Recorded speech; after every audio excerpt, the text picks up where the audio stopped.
Before we dive into this incredible story, make sure you're part of our journey. Hit that subscribe button, turn on notifications, and get ready for a story that will leave you thinking. And if you love inspiring tales, a like goes a long way. He stole our equipment. The words cut through the humid morning air like a machete. Silence fell over the camp as all eyes turned toward the trembling local boy, his worn t-shirt suddenly seeming to hang heavier on his thin frame. The accusation hung in the air, denser than the jungle mist. Rain pattered softly against canvas tents. International volunteers froze mid-breakfast, forks suspended in the space between plates and open mouths. The camp coordinator's voice had carried across the clearing where dozens had gathered to protect the very rainforest that now watched this human drama unfold. In the distance, a documentary camera quietly whirred. The boy's sister lunged forward, her small frame vibrating with desperate energy. He would never steal, never. Tears streaked down her face as the coordinator stepped closer, incident report already in hand. What no one noticed was how the man with the 3-day stubble had stopped drinking his coffee, how his eyes had narrowed beneath the baseball cap pulled low over his face. If this moment made you feel something, imagine what's coming next. Hit that like button and stay with us. Subscribe now. The camp coordinator, Marcus, a man who'd spent 15 years protecting rainforests but somehow forgotten how to protect human dignity, tapped his clipboard impatiently. The GPS units and camera equipment went missing last night. Mateo was seen near the equipment tent after hours. His words carried the weight of judgment already rendered. Around him, the Western volunteers, mostly college students and young professionals who'd paid thousands to be here, shifted uncomfortably, unsure whether to speak up. Mateo, the 15-year-old son of a local rubber tapper, stared at his mud-caked boots. His shoulders curved inward as if trying to become invisible in the spotlight of accusation. He'd been coming to this camp for 3 months, learning English and science while helping with translations. Now he stood accused based on nothing but proximity and otherness. "We have protocols," Marcus continued, voice hardening as he faced the gathering. "Equipment worth thousands of dollars is missing. We must notify authorities." The unspoken implication hung heavy. Local authorities rarely investigated fairly when foreigners accused villagers. Mateo's future dimmed with each word, his education, his family's tenuous income, all balanced on this moment. His sister, Lucia, barely 10, pushed through the crowd with the fearlessness of the innocent. "My brother helps you. He shows you the forest. He teaches you." She pointed accusingly at the volunteers. "You come here to save trees, but you think we steal." Tears streamed down her face, yet her voice remained steady, cutting through the humid air with moral clarity that made several volunteers look away in shame. The man with the stubble and baseball cap stood slightly apart from the circle, seemingly absorbed in adjusting his camera. Few had paid attention to him since his arrival 2 days ago with a small documentary crew. Just another celebrity doing environmental tourism, they'd thought. Leonardo DiCaprio had kept his interactions minimal, observing more than participating. But something in the scene unfolding before him had shifted his focus. He lifted his camera deliberately, not toward the majestic canopy or exotic wildlife he'd come to document, but toward this human moment. The red light blinked on, recording. With quiet purpose, he stepped forward, the gathered crowd parting unconsciously for him. The multiple Academy Award winner wasn't playing a role now. He was witnessing an injustice that had nothing to do with melting ice caps or deforestation, yet somehow had everything to do with why he'd come to this place. Things are about to take a turn. Don't miss what happens next. Subscribe, like our video, and keep watching.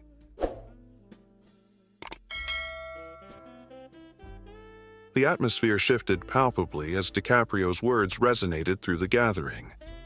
Smartphones appeared discreetly, recording the unexpected confrontation. Marcus glanced nervously at the camp's sponsors' logos emblazoned on the main tent. Organizations that would be horrified to see their environmental ambassador treating locals with suspicion rather than partnership. "Who actually saw Matteo near the equipment tent?" DiCaprio asked, addressing the entire group. His question hung in the air, met with uncertain glances and shuffling feet. Finally, a young volunteer from Boston raised her hand hesitantly. "I saw someone," she admitted, "but it was dark. I just saw a silhouette." She looked at Matteo apologetically. "I assumed. I shouldn't have assumed." DiCaprio nodded, turning his camera toward her, then back to Marcus. "So, we have a vague sighting in darkness. What else?" The question wasn't aggressive, but carried the weight of moral challenge.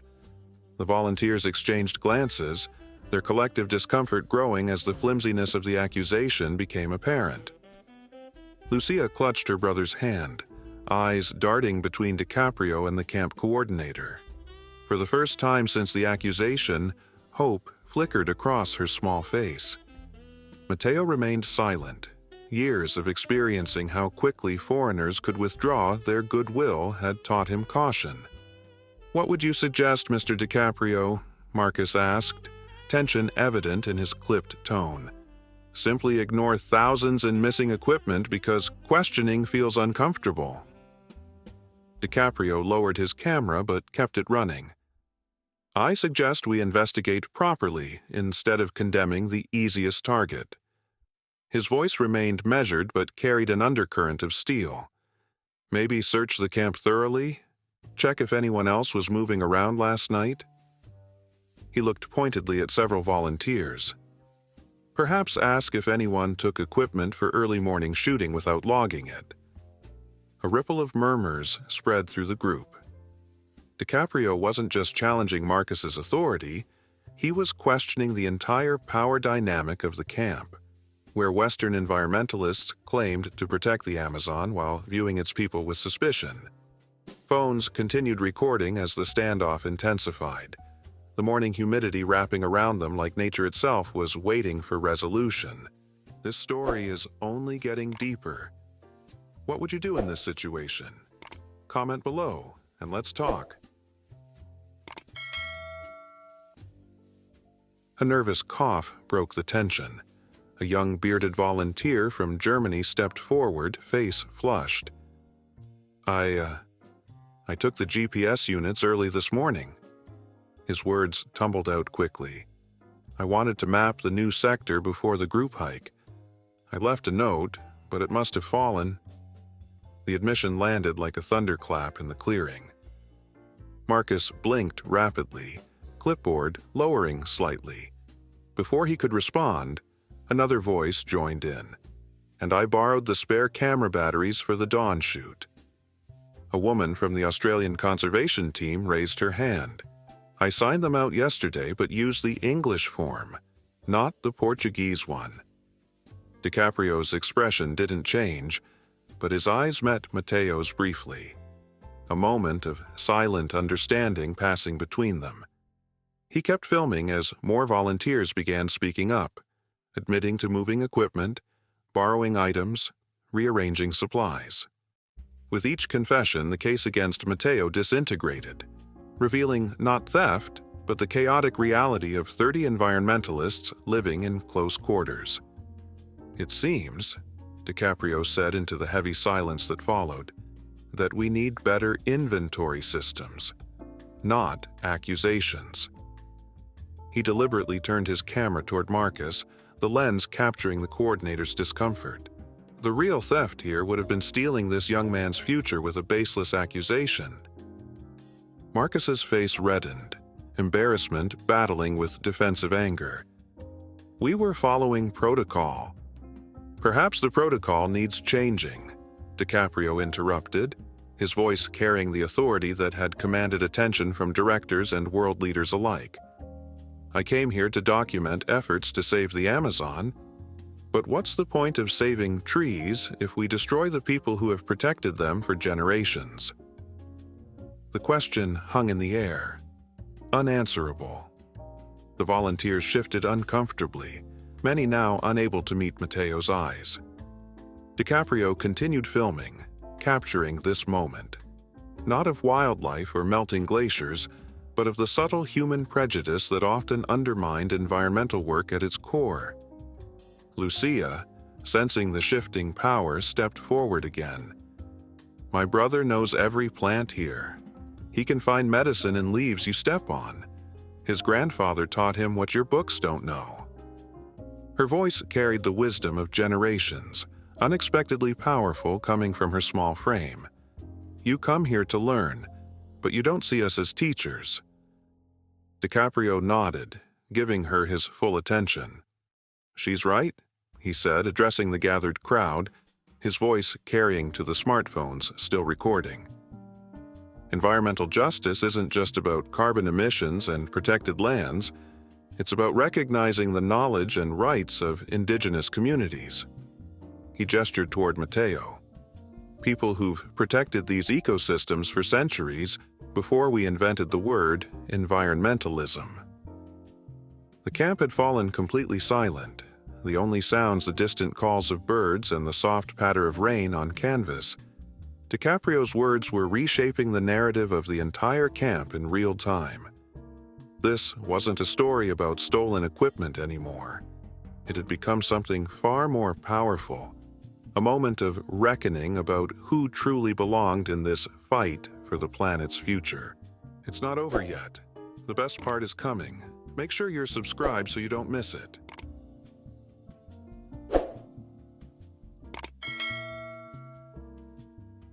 Marcus cleared his throat, the clipboard now hanging limply at his side. "I apologize for jumping to conclusions," he said, the words clearly unfamiliar on his tongue. He glanced at Matteo, then at DiCaprio's still recording camera, aware of how this moment might appear beyond the jungle. "We'll revise our protocols for equipment and for working with local communities." Matteo nodded once, acceptance rather than forgiveness. His sister's hand remained firmly in his, their shared strength evident in their posture. For the first time, the volunteers saw not a suspect, but a young man who'd navigated complex cultural waters daily, teaching foreigners while absorbing their knowledge, building bridges they hadn't even recognized. DiCaprio lowered his camera finally, but addressed the gathered group with the solemnity of someone delivering lines that actually mattered. "What happened here happens everywhere. In climate talks, conservation projects, sustainability initiatives, we exclude the very people who have the most to teach us." The camp transformed in the days that followed. DiCaprio's intervention had shifted something fundamental. Matteo was asked to lead morning sessions on indigenous conservation practices. Volunteers began learning Portuguese and local dialects with new dedication. Marcus established a community council that included elders from nearby villages. The story spread beyond the immediate circle. Smartphones had captured the confrontation, and clips circulated through environmental networks globally. Commentary ranged from defensive to reflective, but conversations about power dynamics in conservation work surged across platforms. DiCaprio incorporated the incident into his documentary, framing it not as a celebrity intervention, but as a necessary awakening. The climate crisis demands we listen to those who've sustained harmonious relationships with nature for generations, he explained in voiceover as footage showed Matteo leading volunteers through forest identification exercises. Environmental justice cannot exist without human dignity. 6 months later, when the documentary premiered at a major climate conference, Matteo and Lucia were flown in as honored guests. They watched from the front row as their story became a powerful segment about inclusion in environmental work. The audience fell silent during the confrontation scene and erupted in applause when Lucia's small voice declared, You come here to learn, but you don't see us as teachers. In interviews afterward, DiCaprio consistently redirected attention to the siblings and their community's conservation knowledge. My role that morning was minimal, he insisted to reporters. I just helped people see what was already there. The incident became a case study in environmental justice training. But for Matteo and Lucia, its greatest impact was more immediate. Their village received sustainable development grants, educational resources, and formal recognition of their traditional ecological knowledge. The morning that began with an accusation had transformed into something no one expected. A genuine partnership to protect not just the forest, but the wisdom of those who had always called it home. Wow, what a story! If this moved you, imagine what else we have for you. Hit that like button, drop a comment, and let us know what you think.